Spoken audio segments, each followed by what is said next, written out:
สวยงามเลยดิองค์พระธาตุโพนพี่น้องสบายดีพี่น้องหมดสุขุทุกคนตอนนี้บ่าวสอนอยู่ที่บ้านภูมิมาเจดีเมืองไซภูทองแขวงสวรรณเขตเนาะวันนี้บ่าวสอนมาเที่ยวทางสวรรณเขตพอดีผ่านทางเห็นวิวท้องนาแล้วก็ต้นตาลที่สวยงามก็เลยเก็บภาพบรรยากาศให้พี่น้องเขาได้เบิ่งได้ชมกันเนาะเมืองไซภูทองเมืองที่มีต้นตาลเป็นเอกลักษณ์เนาะต้นตาลหลายพี่น้องเบิ่งนี่เต็มท้องนาเลยข้าวนาก็กำลังเป็นสีเขียวมานั่งกินข้าวยูทูบแคมทางแคมท้องนาอากาศเย็นนี่เป็นทางไปพระธาตุโพนพระธาตุที่ศักดิ์สิทธิ์และก็สำคัญพระธาตุขวัญใจมิ่งขวัญของพี่น้องชาวแขวงสวรรณเขตปากทางเมืองนั้นก็งามเหมือนกันเนาะต้นตาลพี่น้องระยะนี้โมแมนอันระยะมักตาลแล้วพี่น้องเลยหมดยามแล้วเนาะมักตาลสิเป็นอันช่วงมักม่วงสุกงามเลยเห็นแล้วเป็นตาวันซ้อนพี่น้อง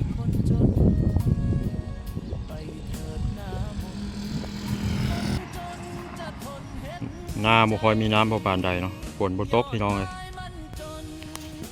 ทางเมืองนี้เขาจะกำลังเฮ็ดเฮือนข้างหน้าเป็นบ้านภูมิเจดีวิวจากเชียงนาน้อยพี่น้องเบิ่งเลยโคตรงามเลยดีออกจากนี้บ่าวสอนสิพาพี่น้องเข้าไปเบิ่งอัน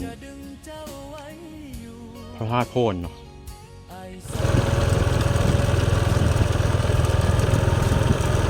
พระธาตุโพนอยู่ทางหน้าพี่น้อง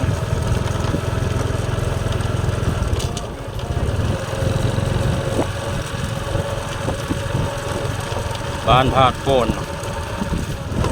นี่ก็แดดร้อนแดดกล้าขนาดเลยยำบ่ายพี่น้องเลย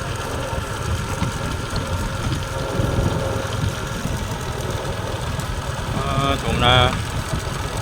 บ้านธาตุโพนงามขนาด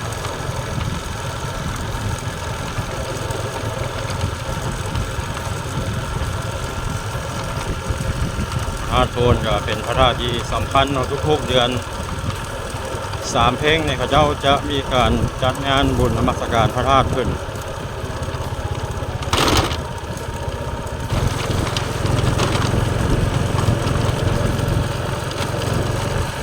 ชื่อแท้ของบ้านธาตุโพนและแม่นบ้านโพนธาตุเด้อพี่น้องสอนเขาคิดว่าบ้านธาตุโพนบ้านโพนธาตุ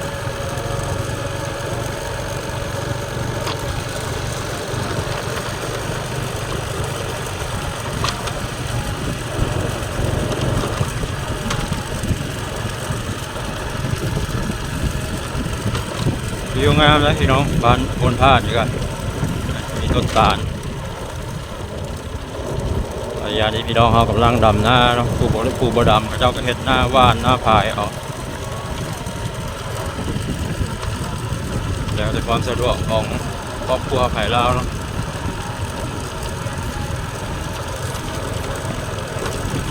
บ้านโพนธาตุเป็นบ้านใหญ่ที่ว่าเจริญพอสมควร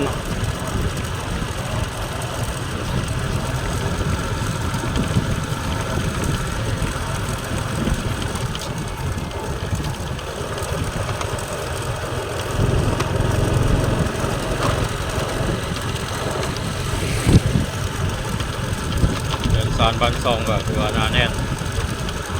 พอสมควรโมเมนต์ตัวเมืองไซภูทองแล้วเนาะเป็นเขตนอกตัวเมืองแล้วเนาะตัวเมืองไซภูทองแม่นเนาะบ้านด่าน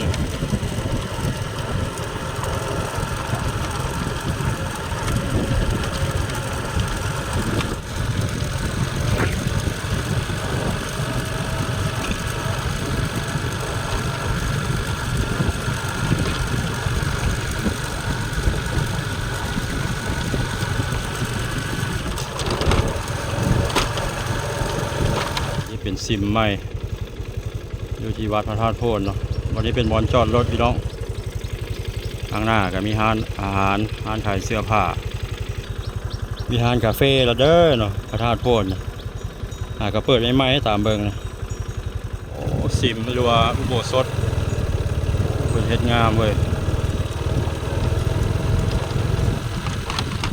ไอ้ที่จะเข้าไปเที่ยวชมต้องได้ซื้อปีเลยพี่น้องผู้หญิงสิขึ้นไปไหว้พระธาตุจะต้องได้นุ่งสิ้นด้านนอกก็สิมีร้านข้าวเปียกร้านเฟอ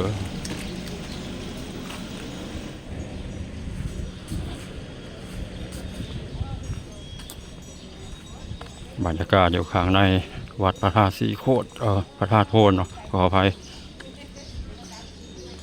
อากาศร้อนขนาดคนก็หลายได้มาเลย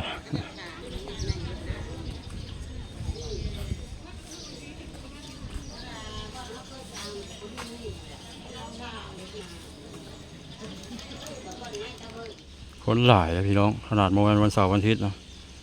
วันเสาร์วันอาทิตย์คนแห้งหลายวันนี้พระเจ้ามาไหว้พระธาตุมาทำบุญมาขอพรบางคนกับมาบ่นก็แล้วแต่ความเชื่อถือของไผ่ของเราเนาะ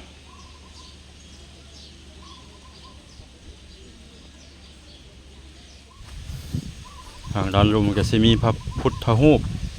ปางต่างๆปางสมาธิปางห้ามญาติมีพระศิวลี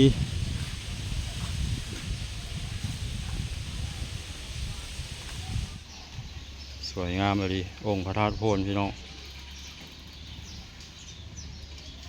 อายุของเพิ่นนี่น่าจะมีอายุหลายร้อยปีละ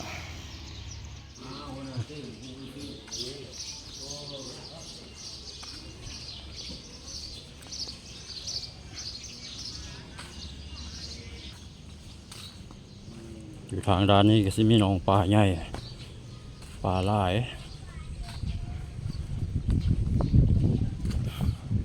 พุทธศาสนิกชนมักเอาปลามาปล่อยเป็นเขตอภัยทานนะพี่น้องทางนอกคุณก็สิมีร้านขายข้าวปุ้นร้านอาหารแล้วก็มีน้ำหวานมักตาลบ่ฮู้ว่ายามนี้สิมีบ่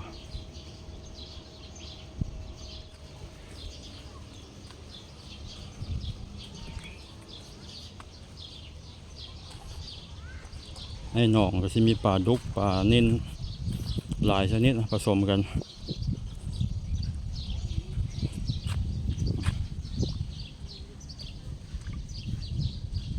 ปลาป่าก็น่าจะมี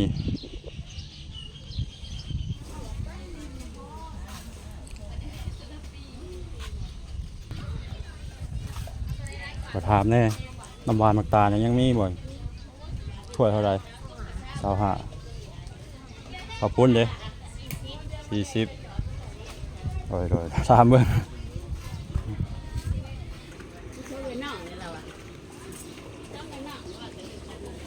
อาหารหลายขายน้ำปั่นน้ำมะพร้าวก็มี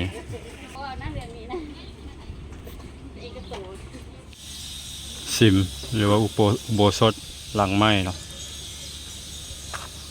เป็นเห็ดลักษณะคล้ายๆคืออยู่ทางหลวงพระบางงาม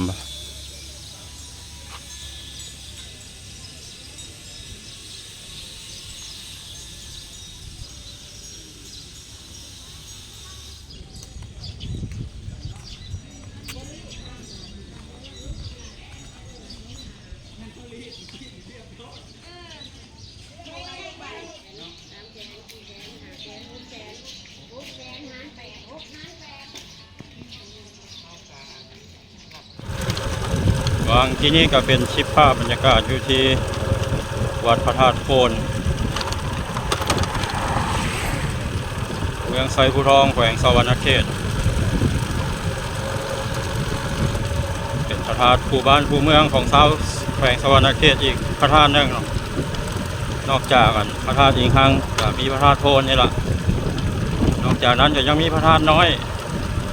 มีพระธาตุพนมน้อยเราอยู่ทางบ้านดงในเมืองอุทุมพร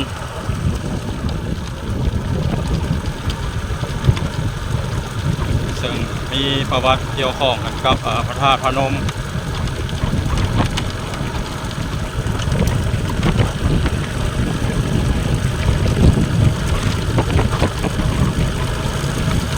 ทางหน้าเป็นบ้านนาคำ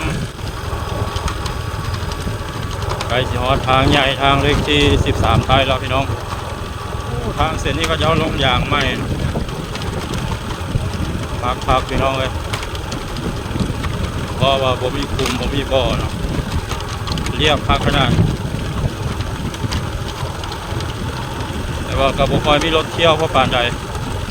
คนที่ไปพระธาตุโพนเขาเจ้าก็ไปใช้เส้นทางอยู่ลัก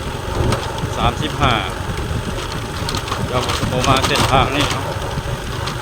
ไกล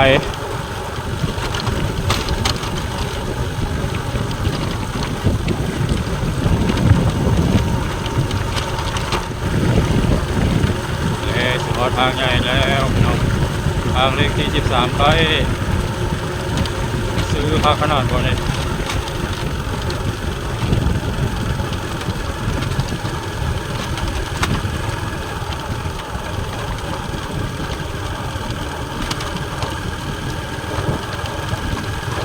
เดี๋ยวนี้ผมมีน้ำเลย